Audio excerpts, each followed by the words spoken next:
वित्त मंत्री निर्मला सीतारमण ने मंगलवार को लगातार 7वीं बार बजट पेश करने का रिकॉर्ड बनाया। 1 घंटे 23 मिनट के भाषण में उनका फोकस शिक्षा, रोजगार, किसान, महिला और युवाओं पर रहा। इसके अलावा नीतीश कुमार के बिहार और चंद्रबाबू नायडू के आंध्र प्रदेश पर केंद्र सरकार मेहरबान रही।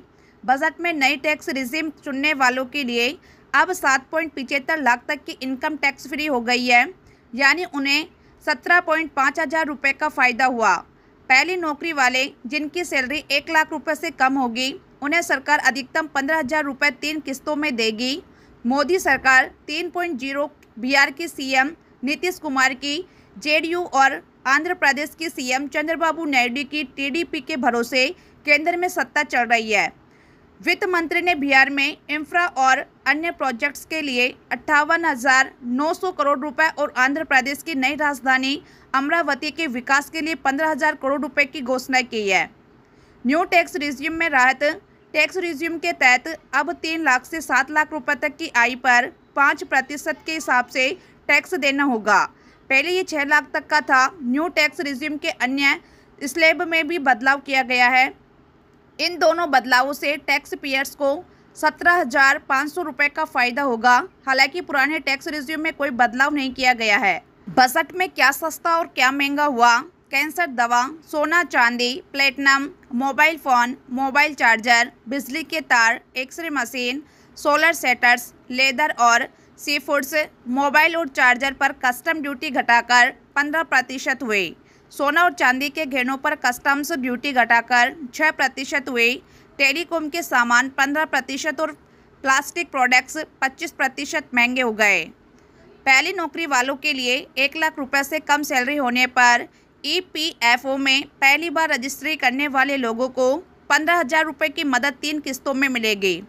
एजुकेशन लोन के लिए जिन्हें सरकारी योजनाओं के तहत कोई फ़ायदा नहीं मिल रहा है, उन्हें देश भर के संस्थानों में एडमिशन के लिए लोन मिलेगा। लोन का 3% तक का पैसा सरकार देगी। इसके लिए ई वाउचर्स लाए जाएंगे जो हर साल 1 लाख स्टूडेंटों को मिलेंगे।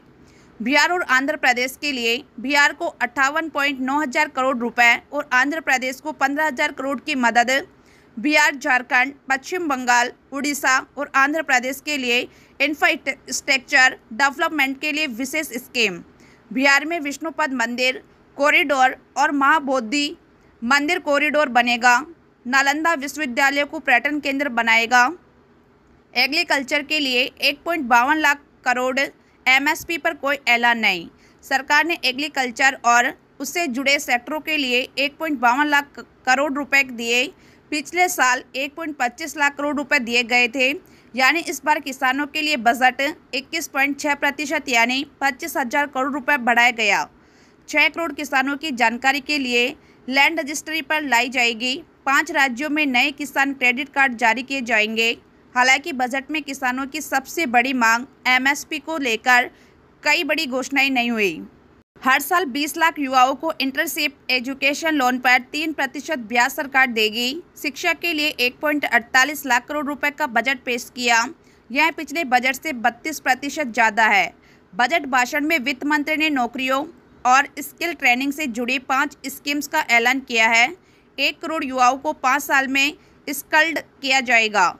सरकार 500 टॉप कंपनियों में 1 करोड़ युवाओं को इंटर्नशिप देगी। इंटर्नशिप के दौरान 5,000 रुपये हर महीने का स्टाइपेंड मिलेगा। हायर एजुकेशन के लिए 10 लाख तक का लोन। जिन स्टूडेंट्सों को सरकारी योजनाओं के तहत कोई फ़ायदा नहीं मिल रहा है, उन्हें देश भर के संस्थानों में एडमिशन के लिए 10 लाख तक के लोन में सरकारी मदद मिलेगी। सालाना लोन पर ब्याज का 3% पैसा सरकार देगी। इसके लिए ई वाउचर्स लाए जाएंगे जो हर साल 1 लाख स्टूडेंट्सों को मिलेंगे। महिलाओं और लड़कियों के लिए लाभ पहुंचाने वाली योजनाओं के लिए 3 लाख करोड़ रुपए का प्रावधान। सोलर एनर्जी को बढ़ावा देने के लिए सूर्य घर मुफ्त बिजली योजना के तहत 1 करोड़ घरों को 300 यूनिट तक हर महीने बिजली फ्री।